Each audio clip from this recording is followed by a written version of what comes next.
अस्सलाम वालेकुम दोस्तों, आप देख सकते हैं हमारे सामने ये कारी इस्लामुद्दीन साहब जो है इस वक्त मौजूद हैं और हम इनसे बड़े बड़े सवाल करने वाले हैं। आप वीडियो पर आखिर तक ज़रूर बने रहें। और मैं बता दूं, इस वक्त हम जो है किच्छा की सरजमीन पर हैं।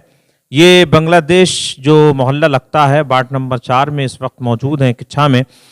तो ये कारी साहब हमारे सामने मौजूद हैं, इनसे कुछ सवाल हम करने वाले हैं।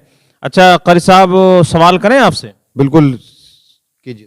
माशाल्लाह। तो कारी साहब ये बताइए कि इमाम जब तकरीर करते हैं ना, वाज करते हैं हज़रात, अगर कोई सूद पे बोले तब उसका हिसाब हो जाता है, व्याज पे बोलें तब उसका हिसाब कर दिया जाता है, शराब पर बोलें तब उनका हिसाब कर दिया जाता है, या मान लो ज़कात के ताल्लुक़ से बोलते हैं तब उनका हिसाब कर दिया जाता है, या आज के दौर हाजिर के एतबार से बहुत ज़्यादा शराबखोरी या जुआबाजी किसी भी ताल्लुक़ से अगर इमाम तकरीर करता है, वाज करता है, लोगों को समझाता है, समझाने की कोशिश करता है, इमाम का हिसाब कर दिया जाता है। तो कारी साहब ये बताइए कि कैसा इमाम होना चाहिए ताकि हिसाब ना हो? मेरे हिसाब से तो बिल्कुल अंधा और बहरा गूंगा होना चाहिए। बिल्कुल अंधा? नहीं, बिल्कुल अंधा नहीं। अंधे का मतलब ये है कि वो गूंगा और बहरा हो। मकसद ये है कि लोग ऐसे होते हैं कि ये चाहते हैं कि इमाम हमारा गुलाम बनकर रहे, तो गुलाम के पीछे कारी साहब नमाज हो जाएगी? नहीं, ग़ुलाम की तो बात नहीं है। तो माशाअल्लाह अल्लाह का बहुत बड़ा करम एहसान है कि अल्लाह ताला ने इमाम को नायब रसूल का दर्जा दिया है। अल्लाह के रसूल सल्लल्लाहु अलैहि वसल्लम ने फरमाया कि अल उलमा वरसतुल अंबिया, उलमा जो हैं अंबिया के वारिस हैं।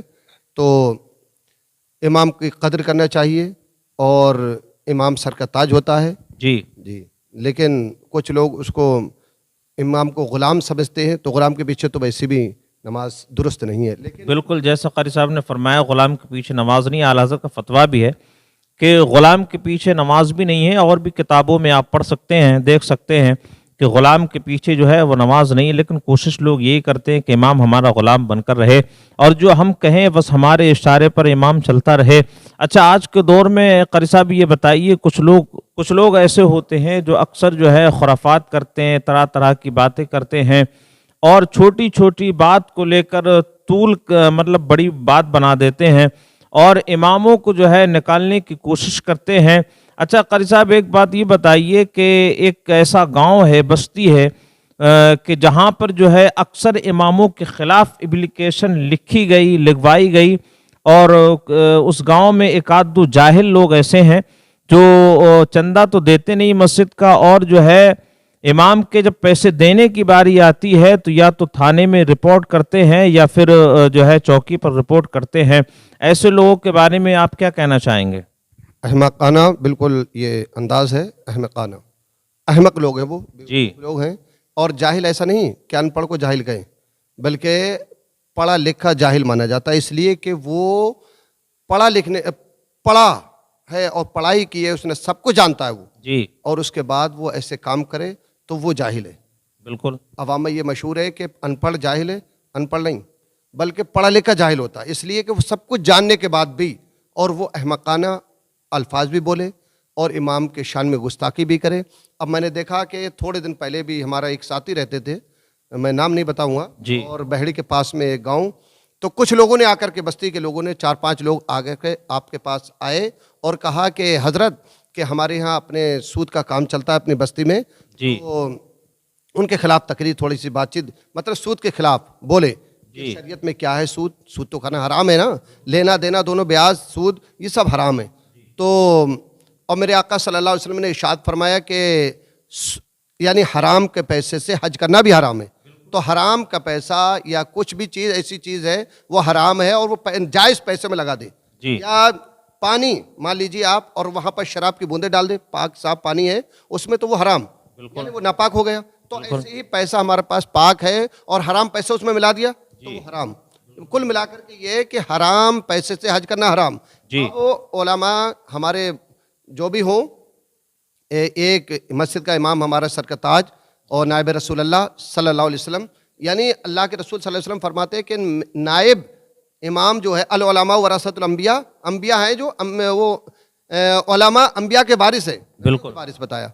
तो इनकी शान में गुस्ताखी करना, और जो अब देखिए आप दौरे हाजिर को मद्देनज़र रखते हुए कि इस वक्त में जो परेशानियाँ और मुसलमानों के खिलाफ साजिश रचना, ये वजह क्या है? असल वजह ये है कि हमने उलमा को कदर करना छोड़ दी और हमने इमाम की कदर करना छोड़ दी, माँ बाप के फर्मा बरदारी नहीं की, बड़ों का अदब एहतराम नहीं किया, छोटे से मोहब्बत नहीं की, ये परेशानियाँ आ रही हैं। दूसरी बात ये कि हमारे साथी दोस्त बहुत मुखलिस रफ़ीक, तो बेचारों से कहा कि आकर के कुछ लोगों ने कि अपनी बस्ती में सूद ब्याज का काम चलता है, उन्होंने जुमे के दिन तकरीर की और जुमे के दिन तकरीर करने के बाद जो लोग मुखालिफ थे उन्होंने क्या काम किया और उनके साथ बस्ती के लोग जो सूद ब्याज का काम करते थे वो भी खिलाफ हुए और जिन्होंने तकरीर कराई वो भी खिलाफ।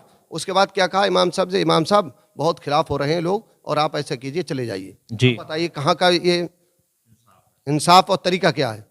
बिल्कुल, जैसा कि कारी साहब ने बताया कि दौर हाजिर में ये मामला बहुत ज़्यादा चल रहा है। अगर हम आपके मुखालिफ हैं या कोई भी मुखालिफ है या किसी से सियासतबाजी है या किसी से कोई किसी तरह की रंजिश है, तो सबसे पहले इमाम को सामने खड़ा किया जाता है और कहा जाता है कि इमाम साहब इसके ख़िलाफ़ बोलना है, सूद के ख़िलाफ़ बोलना है, ब्याज के ख़िलाफ़ बोलना है। तो इमाम साहब जब कुरान और हदीस की रोशनी में बयान करते हैं ना, तो कुछ जो लोग हैं ना जो हराम खाते हैं, हराम खोरी जिनके अंदर पैदा हो जाती है, तो ऐसे लोगों के दिलों के अंदर जो है ना, दिलों के अंदर जो है एक दाग लग जाता है और वो काला होता चला जाता